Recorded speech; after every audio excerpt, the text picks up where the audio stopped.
Louisiana Eats is brought to you with major support from Zatarain's, now celebrating their 125th anniversary.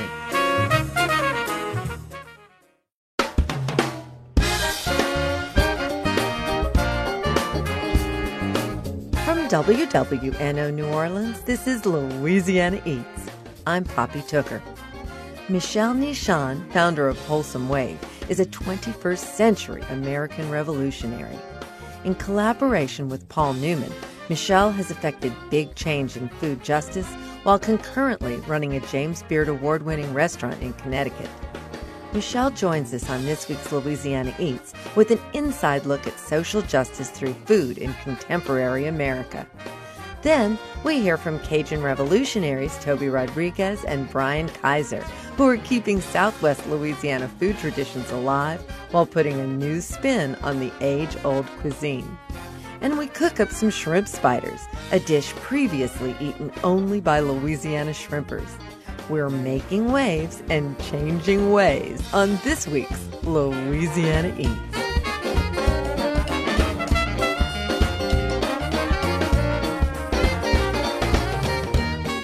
Hi, I'm Michelle Nishan. I'm CEO of Wholesome Wave, a chef, and I love local food.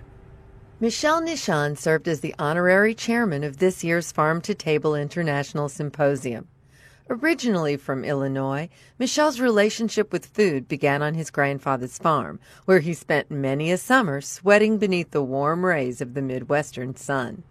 My mom and dad used to send us down every summer because they worked hard and were lower middle class and struggled with income, so they would send us down for 6 to 8 weeks every summer to work what was left of my grandpa's farm because he couldn't afford the farm hands. She wanted us to learn chores and how to deal with animals and get fresh air and all that good jazz, and then she and my dad would take on extra work in the summer back home. So until my grandpa passed when I was 16 years old, that's how I spent my summertime. So I did kind of grow up on the farm. Those summers stuck with him. Just like anyone else who's done farm work, Michelle developed an unwavering work ethic he'd put to the test at a relatively young age. At a time when most of us are planning to leave home, Michelle found himself in a similar situation, but he didn't have a choice.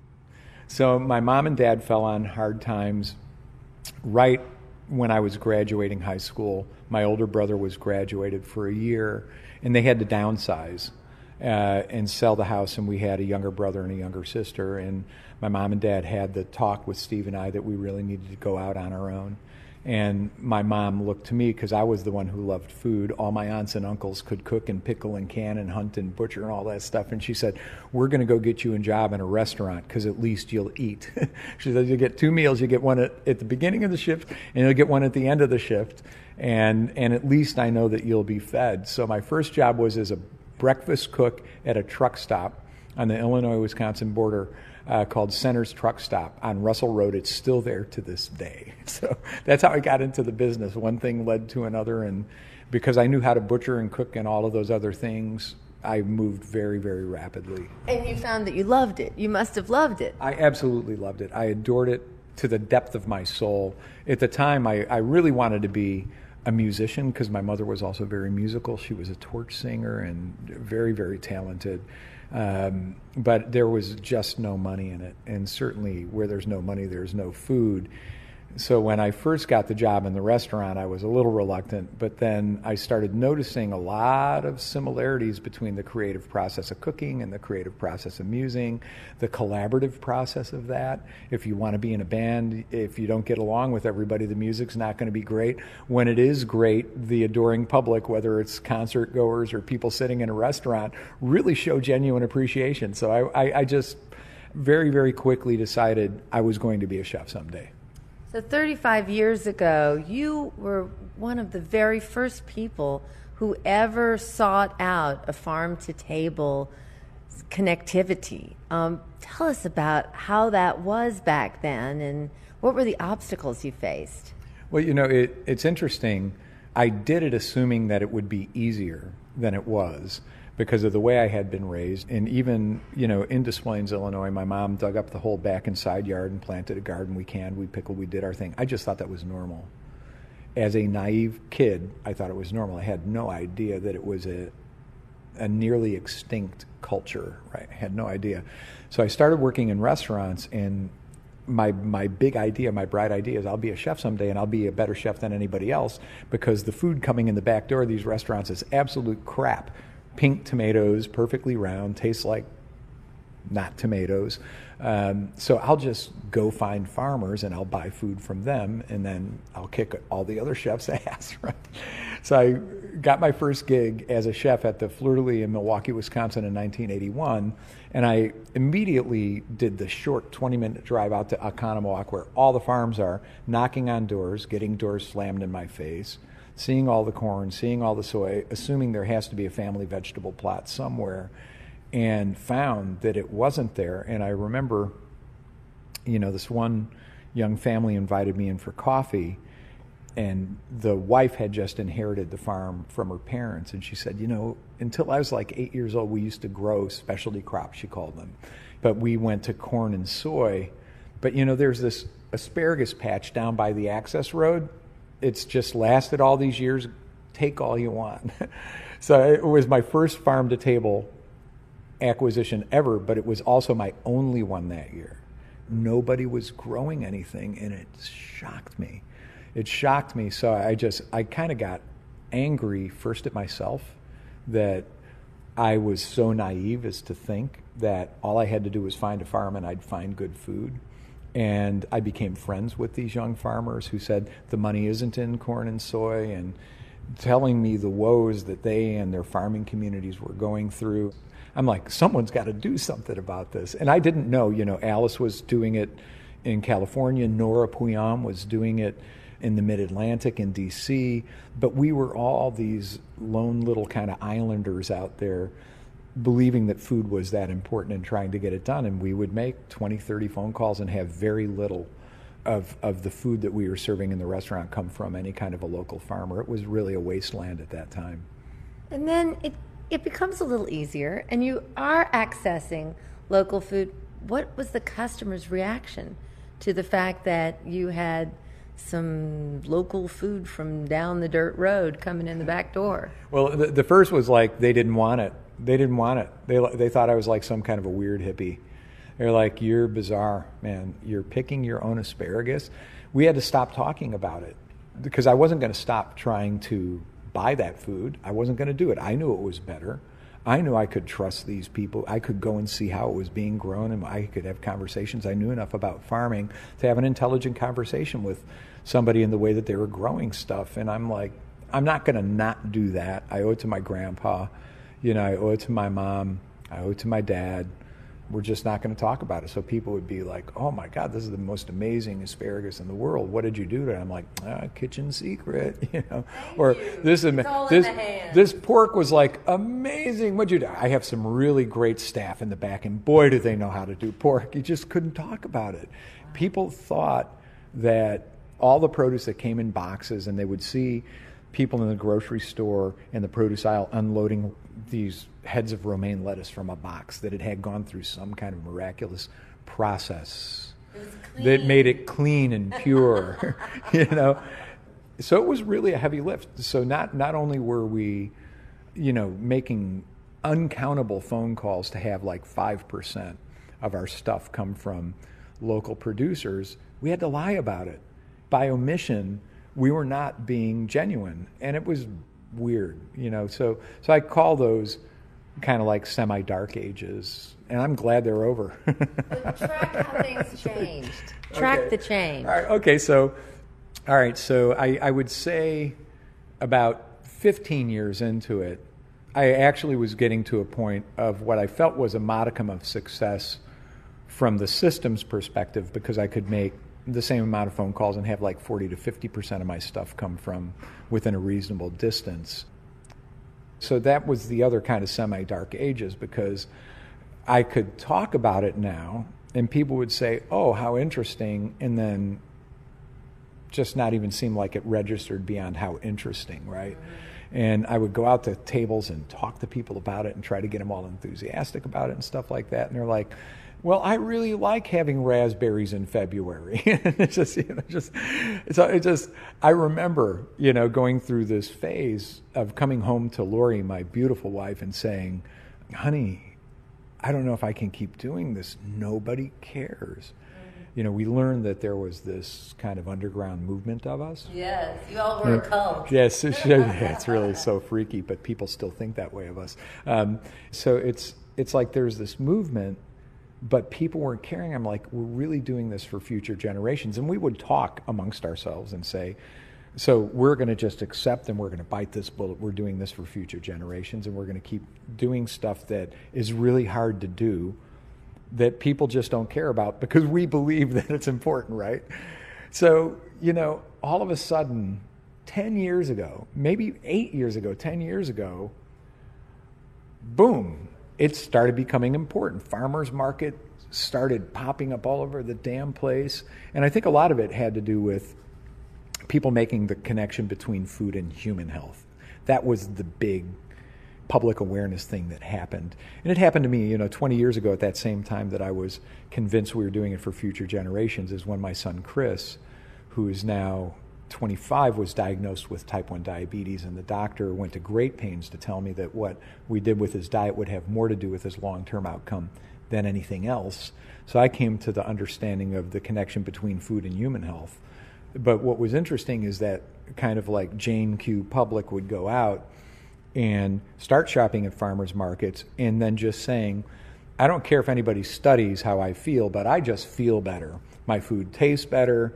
I feel really great about the people I'm buying my food from. I've made new friends. There's direct human connection, this connection of trust, the culture that comes around it, the fact that from an economic perspective, they're spending money with farmers that live a very short distance away who are coming back into town and spending their money. And, it's just a sense of community that comes about with that sort of food exchange. Yeah, in like real culture and sense of place. So 10 years ago, it like popped. And now we're at a point where we can make like a half a dozen to a dozen phone calls and have 100% of everything in our cooler.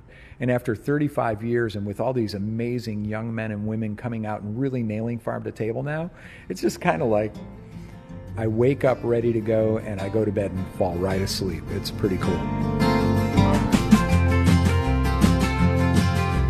That's Michel Nishan, whose childhood on a Midwestern farm inspired him to pioneer the farm-to-table movement and change American food policy.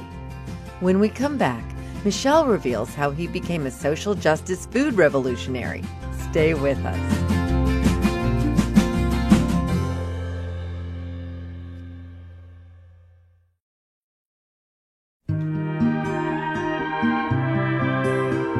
I'm Poppy Tooker, and you're listening to Louisiana Eats, edible content for Louisiana food lovers.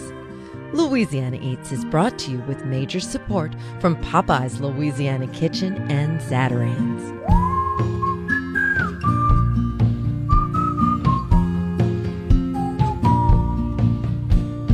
If you're just joining us, we've been speaking with Michel Nishan, a chef whose commitment to local food has changed the way Americans eat. As commonplace as the farm-to-table movement is today, it might surprise you that Michel spent years lying to his patrons about where their food was coming from. It ate him up inside, but about 10 years ago, people's attitudes towards food changed. Which, coincidentally, is roughly the same time he got involved with Paul Newman, Cool Hand Luke himself. As a financial backer, Paul pushed Michel into the next phase of his career, CEO of Wholesome Wave, a nonprofit that uses food to benefit local economies and tackle poverty. He calls me one day and says, Michel, it's Newman. I need you to come to the theater. So I go there, and he's standing at the top of the stairs, and you walk up to this little mezzanine where they let you into the theaters, and he had two chairs facing each other and had somebody unscrew every light bulb in the ceiling except the one over the two chairs. So he's like, have a seat. And we sit down just like you and I are across from each other. He's like, would you just please do this goddamn restaurant with me? And by that time, I had completely fallen in love with the guy. And I said, okay, For the first time in my life, I had a restaurant where I didn't have to argue with anybody. We believed in the same things. And he's just one of the most humanly genuine people I had ever met. And it's one of the most valuable things I ever did in my life, to be able to really go for something that I believed in with the support of somebody who believed in the same things, but then had proven himself beyond the wealth he was amassing because of his popularity, and the way he just turned it back into philanthropic cause and trying to make change. So it was just an amazing thing. Well, that was only the beginning of what I suspect probably turned into the most rewarding thing for both you and Paul Newman, Wholesome Wave. Tell us about Wholesome Wave and the work you two did together on that. So it's interesting because when we did the restaurant, I did have, a couple of conditions. One condition was that my wife and my kids could eat there and that Lori could work there, because that's how we met. We met in the business. And the other was that I was trying to do something about people in underserved communities of poverty. I really believe that everybody should have a right to the same tomato or the same peach. Everybody should be able to deliver really great ingredients to their table, regardless of income. We used to be that way in this country. It used to be easy to do that. And he said, well, sounds like a nonprofit to me. Why don't you just found the damn thing? So my feeling was, all of this stuff that was getting bandied about and published back then, because Kellogg Foundation had funded all of these farmers markets in underserved communities, and they were failing without the grant money, and a lot of people assumed that it was because of lack of demand or lack of education. I really felt that it was lack of affordability. So we decided the easiest way to prove whether there was a market or not was just raise private money and double the value of food stamps at farmers markets. So we started in late 2007. By early 2008, we were in 3 states and 8 markets, and it was taking off like wildfire. And within 5 years, we were in like 26 states, close to 300 markets, urban, rural, north, south, east, west, and collecting the stories and proving that consumers in poverty really are consumers, that they do want to feed their families better, that they just don't have the affordability. When we gave them the affordability, they would immediately shift the way they were spending their SNAP, and then provide additional support to small and mid-sized farmers, which are classic American small businesses. And we measured that impact, and we were able to share it in Washington. And the Farm Bill that just passed has $100 million supporting that program now. So we're very proud of that. It wouldn't have happened if Newman didn't say, just like with the restaurant, just like, sounds like a nonprofit to me. Just get off your tuchus and do something about it. Well, I have to tell you that personally, that is one of the most brilliant pieces of work in food that I have seen in my lifetime. And I have had a lot of up-close and personal experience watching the success of that program. Because if I'm correct, Richard McCarthy at the Crescent City Farmers Market was one of your early adapters. Yeah, absolutely. They were, and they just hit it out of the park. And the interesting thing is we even learned from them on the evaluation, because they were doing excellent evaluation. Richard's just one of the most brilliant guys in the world. So they were doing, I believe, 4 markets, and we became really fast friends. I remember when Katrina happened, one of our donors, the donor advisor that works with us, said, listen, our anonymous donor wants to do something in the Gulf area. So, I mean, we could have come down here and done something, but what we did was we called Richard and said, hey, Richard, our donor wants us to do something. We'd rather you get the money, So how can we work together? We'll take out of the grant whatever it costs us to maybe fly down and have a couple of meetings, but you guys get the money and do something. So they created this thing for shrimpers to get into farmers markets in communities, get them away from the water, get them away from the oil, get them to restaurateurs, get them to see a show, let them. That was the White Food Brigade. Yeah. Now, who do you think was head of the White Food Brigade? Me. Oh, awesome. Okay. Oh, that's awesome. I didn't know that. The White Food Brigade didn't go anywhere that I didn't go. And in fact, Alice was so wonderful and generous because she was part of our big hookup on the West Coast when we took the shrimpers to the West Coast. That was fantastic. It's just brilliant people out there. And that's how we work. We have a network of over 60 nonprofits that do the work. And now it leads to our other programs, which are, you need those emissaries on the ground. We don't want to be the organization that goes to a community and hangs our shingle out the door. So our nonprofit partners, they call the program whatever they want. The only thing we charge them is that they manage the alternative currency fraud-free, and they have to do the data collection so we can build the case for policy change. Whatever the hell you think is best for your community, you've established the trust. You've established the connection with the members in need. They're going to trust you. The best thing that we can do is just put a good idea in your hands and let you run with it. And we're really proud of that. Now, your latest project is called Doctors as PHAMERS, Doctors as Farmers. How can doctors be farmers? So that's our fruit and vegetable prescription program. Our theory of change is that there are big pots of federal money that are not being spent well. The intention is good, they're not being spent well. If we can shift the way they get spent, we might have a better outcome. So our theory with food stamps is if we could get people to spend 40% of their food stamp dollar on locally grown fruits and vegetables, they will be heroes of a changed food system. SNAP was $80 billion last year. $80 billion. If $20 billion of that could go to local food, there aren't enough local food farmers to take care of that. So it could really create system change. So we look at the Affordable Care Act, we look at Medicaid, we look at a variety of policy drivers around pots of money outside of the Farm Bill that could be shifted towards local food. So our whole premise was food is medicine. The prescription pipeline exists. Let's change what's in the pipeline from drugs at the back end to food in the front end.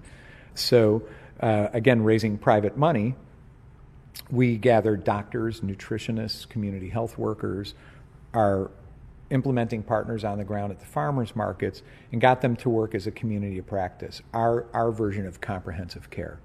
Before our program, the doctor would see a family and say, you're obese or overweight, trending obese, your daughter's pre-diabetic, your husband has high blood pressure and is obese.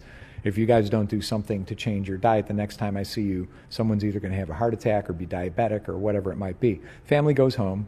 They do their food budget. They take a couple of buses, get to a grocery store. They have $2 to spend for dinner for a family of four. A head of broccoli is $2, or an 8-pack of instant noodles is $2 or $1.49. You get 4 bowls of noodles out of all of that. The husband and wife, that's all they have, and then they buy 2 little bags of cheese thingies so the kids don't cry hungry before they go to bed. They decide they can't change their diet. So what happens? Someone passes out at work. A year from now, they go back, they have type 2 diabetes, but now that same doctor can give them free diabetes medicine. Because we won't let somebody perish because they have a chronic disease, right? So what we've done is made it possible so when the doctor sees that family the first time, says, you need to improve your diet, and here's a prescription to do that. They give the family a prescription, and it's the whole family. So the entire family gets to increase their consumption of fruits and vegetables, a serving per day per person. They have to go to the dietitian or the nutritionist to get the prescription. They get all the health and the coach counseling, increase your physical activity, here's how. Community health worker takes them for the farmers market tour, introduces them to the farmers and our implementing partner on the ground. They have their prescription, it has a monetary value, they get their fruits and vegetables, and then to get a refill monthly, they have to go back and be measured for health outcomes. And 3 years in a row now, 41% of our index patients have dropped their BMI in a 14-week intervention, where 100% were expected to stay the same or increase their BMI. So we're proving that food is medicine. It's no longer something that we're doing for future generations. I've seen more change in the last 8 years than I had ever hoped to see in a lifetime when I was thinking really big thoughts. So it's awesome. It is awesome. My last question for you is, you've already proved yourself to be a visionary, a big thinker who thinks out the box and makes it happen. When you look in your crystal ball, what's the goal? What's going to happen next? What is your most outlandish dream for the future? Okay. So, well, first of all, if I had a crystal ball, I'd win the lottery. That would be awesome. To me, it's less visionary than I think it's common sense. My mom and dad were farmers, and I think all of the activity that we're seeing around these programs just really allows common sense to happen again. There's no such thing in my mind as any parent, unless they're really have a real psychological problem. There's no such thing as a parent who doesn't want the best for their family.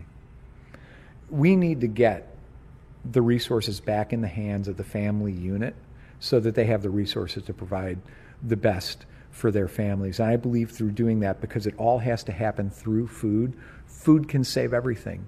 Food can fix human health, environmental health, societal health, economic health. It's the building block of all culture. You know, fix food, you fix everything. And I believe it's these citizens of poverty that are going to be the heroes of our changed food system. That's what I see for the future. Thank you, Michelle. You are the best. I'm so grateful you took this time to sit down with us. Thank you. Oh, it's my pleasure. My pleasure. Thank you. Michelle Nishan, CEO of Wholesome Wave. If you want to get involved with your community's food scene, Michelle recommends websites like localfood.org or his own, wholesomewave.org. I'm Poppy Tooker, and you're listening to Louisiana Eats.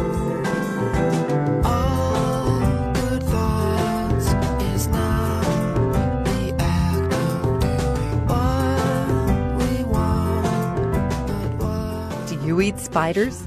Louisiana shrimpers have for generations. They eat shrimp spiders. Until recently, this dish was relegated to homes along the bayou, but Mofo's chef Michael Galata has them on his menu regularly. I sweet-talked the recipe out of Michael and tweaked it a bit to make them easy to prepare at home. First, use only the freshest shrimp. The shrimp head should be pink without any trace of black at all. Separate the shell from the shrimp body, then dust those shrimp bodies in flour. For this, Michael uses rice flour. He also makes a wash with coconut milk, turmeric, and hot Korean chili flakes. But if I didn't have a can of coconut milk, I'd use regular milk, about a cup with a whole egg beaten in, seasoned with some Louisiana hot sauce. The flour-dusted shrimp spiders go into the wash, then are dredged in cornmeal, what we usually call fish fry in Louisiana, and I don't have to tell you that I'd be using Zatarain's. Drop your shrimp spiders into 360-degree hot oil and fry them for 3 to 4 minutes until they're totally brown and crunchy. Shrimp heads? In the Bayou State, we call them spiders, and they're real Louisiana Eats.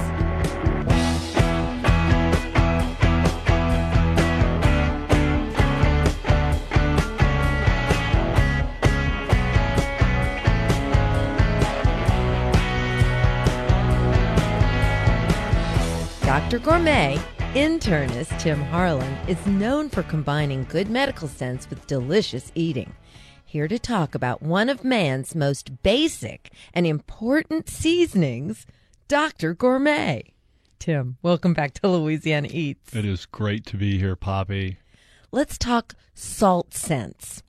The human body actually needs some salt to function properly. Isn't that correct? That is correct. So sodium chloride, which is salt, so one molecule of sodium, one molecule of chloride put together, comes out in that nice white little crystalline substance that we like to put on our food. We do need both of those minerals, actually. So what does that do for our body? What do we need it for? Well, you need it for almost everything. It basically helps maintain the body's equilibrium, if you will.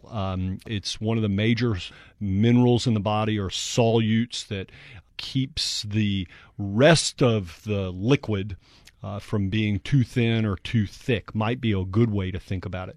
But at the same time, sodium is also one of the major transmitters in the body and moving fluid across different membranes, etc. So there's just a host of different reasons we've got to have sodium to survive.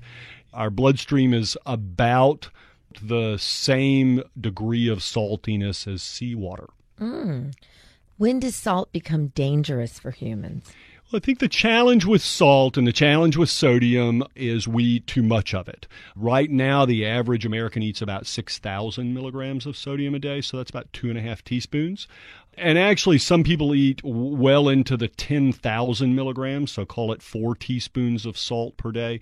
You know, salt has been traditionally a preservative, and a great preservative, for pickled goods, for fermented goods, fermented foods, etc. So we tend to like salt, and we tend to like salty foods because those we need that sodium, and it's sort of like sugar. When we taste it, it sends little signals to our brain that says, well, this is salty, I need some of this salt, and so we're a little more apt to eat it as a result of that. Now, I don't think anybody's actually sitting down with 2.5 teaspoons of salt. So how are they consuming that? Well, the majority of the sodium and the majority of the salt that we consume in America is in junk food.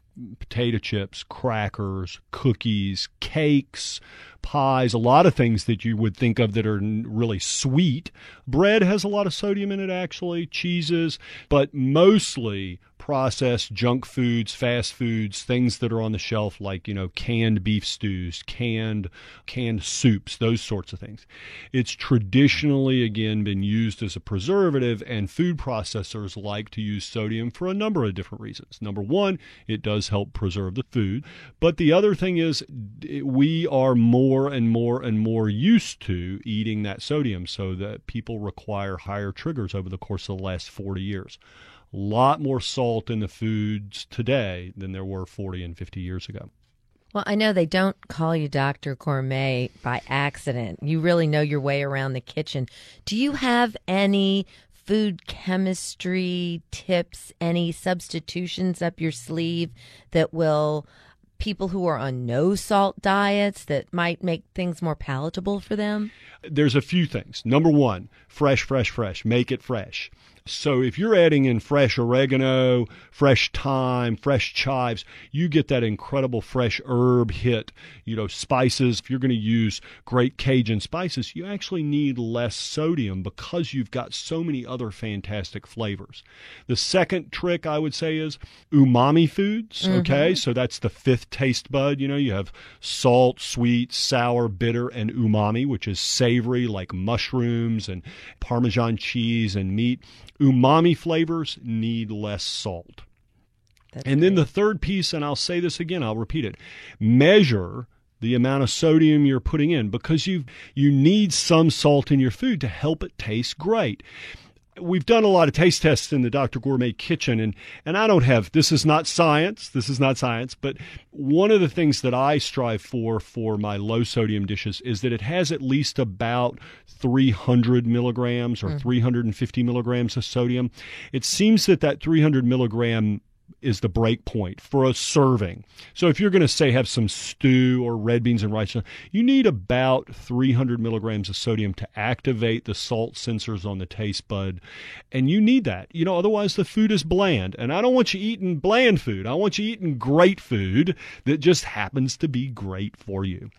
I just want to say thank you so much for this very interesting conversation about something so simple as salt. It is always a joy to be with you. Please come back with more good sense eating for us, will you? Absolutely. Dr. Gourmet, Tim Harlan.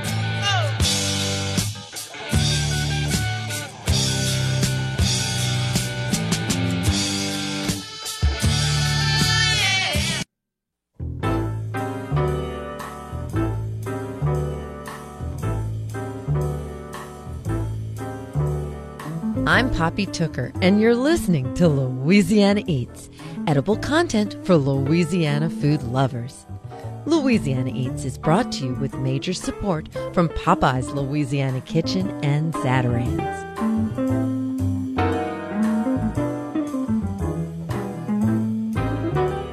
Here's this week's culinary quiz question, brought to you with support from Popeye's Louisiana Culinary Institute. What is the difference between white shrimp and brown shrimp?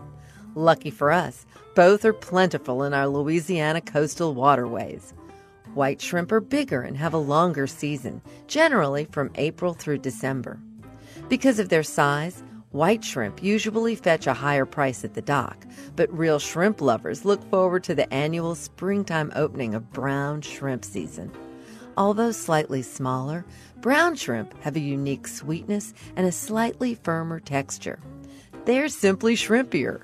In fact, with their golden brown color and incredible flavor, they're sometimes referred to as Louisiana Gold.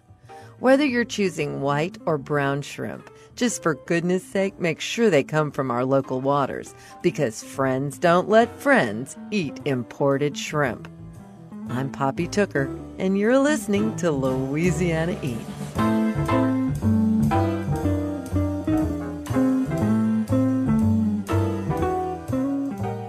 Longtime friends and colleagues Toby Rodriguez and Brian Kaiser share a number of creative interests, but their number one passion is preserving native Acadian foodways. Together, they travel the country with Lâche Pas Boucherie, the Lafayette-based Butcher's Roadshow founded by Toby, promoting the Cajun practice of the boucherie.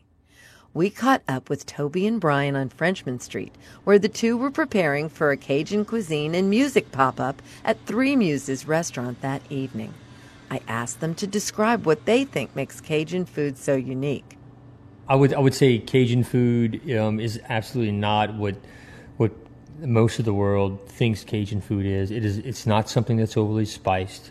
It is not something that comes directly from Acadie or Nova Scotia. It's something that over the past 200 years has evolved, accepting in multiple cultures. I'm a Rodriguez. Brian is a Kaiser. This is a Canary Islander and a German.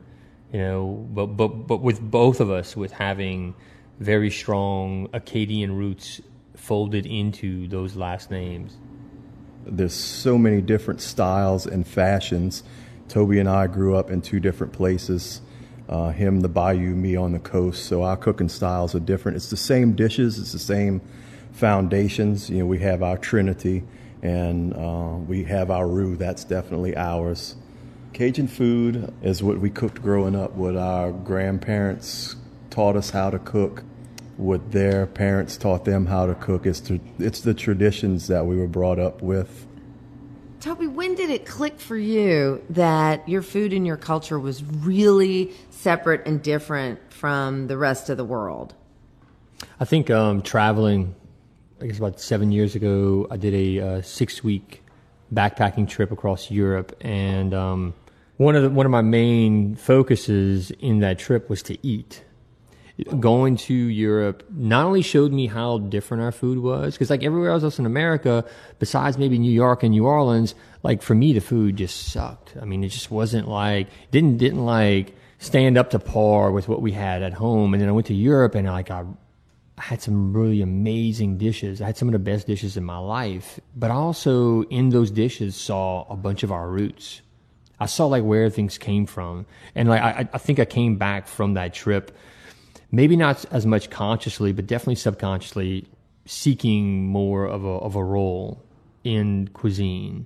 One thing that I have witnessed the past few years is that a tradition that was already dwindling and dying out when I was a kid had pretty much almost died, was the tradition of the boucherie, which is like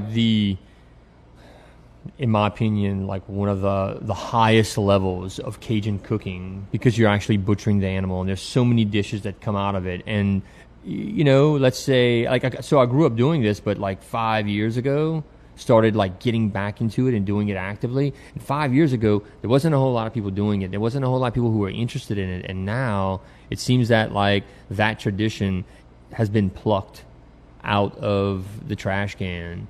There's a lot of people that are interested in it, a lot of people that are actually doing it now. Like we're not the only ones doing boucheries anymore. There are other teams, there are other groups of people from our area that are doing it now, and I'm like, that makes me really, really happy. That's fantastic. This must have been something that you didn't grow up going to. You didn't go to a boucherie down on the coast, did you? We had a few. I don't think it was as much as where Toby grew up, because we were more of a seafood oriented culture, where it's definitely more of a farming, farm raising and animals where Toby's from. So, but we did have, the coastal Cajuns, they like pork as well. So there were a few pig roasts that went on and that I participated in growing up. It's something that I'm really proud to be involved in. It's such a natural part of us as being humans that we've lost. And so many people are used to, going to the store and getting packaged meat. They don't know where it came from. They don't know where it's been. And that's a big fight right now I see in our society, where people are kind of rising up and saying, hey, we don't want, this processed meat, this stuff that's been treated badly. We don't know where it's coming from. So, part of that magic with this is getting on a personal level with that animal and being in my natural state as a human, and that sacrifice of its life to give us life. It's about as real as you can get. I'd like to go back to the beginning of your shared story, because I'm really fascinated about how the two of you all came together, and it has to do with so much more than just food. Absolutely. Toby and I share a lot of the same creative interests. The good thing about our relationship is we're very much the same and very different. We keep each other on our toes and off our toes. It's a nice balance between the two of us. Me and Brian are both visual artists. We're both carpenters, both, build furniture and draft and sculpt and also cook. And we're neighbors and best friends. We were both doing the same things, just in different places. And I've been looking to get into more of an outlet where people were more accepting as to what we're doing now, whereas what I was doing on the coast wasn't accepted as much as it is in the Lafayette area. People are more interested there in preserving the culture, which is what we are trying to accomplish. And it's sad to say, more where I'm from, people are more interested in making money and getting ahead and just getting a big truck or a big TV. They don't want to come out and dance anymore. They don't want to spend that time. They don't want to put all that love and effort into what they grew up with. But I found that in that area, and I'm just happy to be a part of that. The group of people that we have with us, I'm very, very fortunate and very grateful that those people believe in what me and Brian are doing. Some extremely talented people that we owe a lot to for getting us where we are. And a really ragtag bunch of misfits too, which we fit totally in with. Where has Lashpa been, and where are you going? I think our first major gig was Brooklyn, in Red Hook. We did a festival in Brooklyn. We did a guest chef spot there. We worked for our butts off for 7 days, piled all our equipment in the back of a purple Astro minivan. Almost popping a wheelie. We had so much cast iron in the back. We drove sagging all the way to Brooklyn. We had a little guy that we brought with us to help us, and he got drunk a bunch of times and fell asleep with his pants down on the toilet. Brian had to go slap him around, wake him up. We've come a long ways. Thank you, Zach. But from there, we did Top Chef in New Orleans. I went to Alaska this past summer. We went to Vermont, to Montpelier, Vermont, which we're going back in August. It looks like there might be a boucherie that we're setting up in San Francisco and another one in Houston, and always a whole bunch of work in Lafayette. Because of the amazing talents that we've been working with recently, I want to say I guess around October, we've been embraced by the Lafayette culinary community and have found ourselves in this vortex of talent. And because of that, we've been influenced, we've learned new things, we've been exposed to new techniques. Manny Ogello, who is with Bread and Circus, 2 boucheries ago in November, pointed out that I was throwing the cow fat away. Uh-huh. And he pulled it out the bucket and says, "You're throwing this away. Well, we need to make sausage with it." And I kind of looked at him funny and I was like, "Okay, well, show me what you're talking about." So now, caul fat sausage has become a staple for our boucherie. And then we've taken it and gone a little step further. Yesterday, we always do boudin noir, which is blood boudin. We did some boudin noir dumplings wrapped in caul fat and smoked it. So, lashpa, what does that mean, both literally and now figuratively? Lashpa was a phrase that I grew up with. I think a lot of Cajuns grew up with that phrase in their household. Something my grandfather used to always say. But basically, lashpa means to hold on. Like lashpa means to not let go. If you think about our culture, you think about what we've come from as a culture, what we've survived.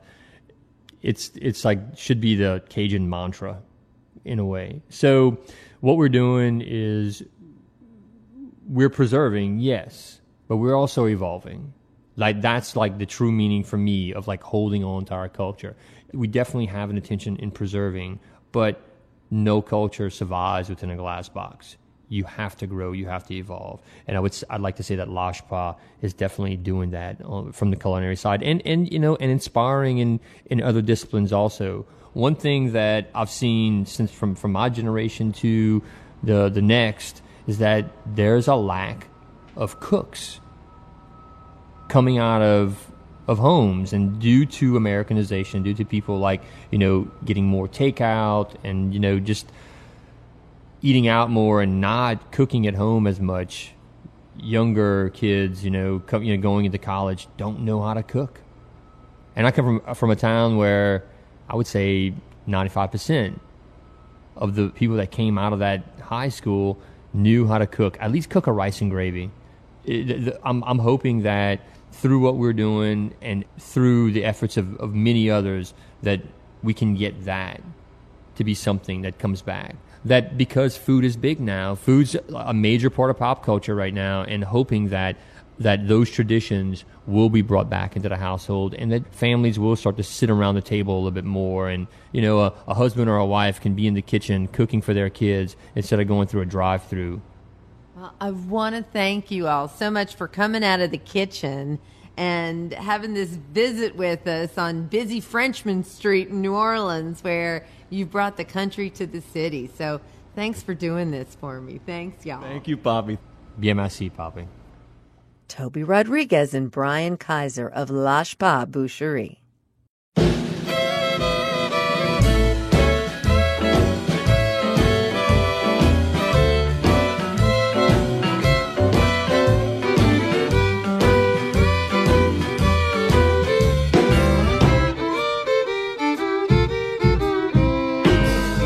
That's it for this week's edition of Louisiana Eats, edible content for Louisiana food lovers. Join us next week for a beer tasting with Polly Watts of the Avenue Pub. We give menu descriptions and we tell people things they could look for as a guide for, are you going to like it before you order it? But every person's palate is completely different, and women's are dramatically different than men. They taste different things in the same beer. And you can put all kinds of wacky descriptors on something, but it comes down to, when I finish that glass, did I enjoy that experience or did I not? Subscribe to our podcast. Hear today's show or catch up on previous editions anytime online at itsneworleans.com. Louisiana Eats is made possible with major support from Popeye's Louisiana Kitchen, Rouse's Markets, and Zatarain's. Additional support for Louisiana Eats is provided by Dickie Brennan and Company and Linda Green, the Yakimen Ladies Soul Food Catering. Our media sponsor is Louisiana Life Magazine, the magazine of a great state. Original theme music by Johnny Sketch and the Dirty Notes. Thanks to executive producer Thomas Walsh and sound engineer Joe Schreiner. I'm Poppy Tooker. We'll see you next time. Louisiana Eats is a production of WWNO and the University of New Orleans.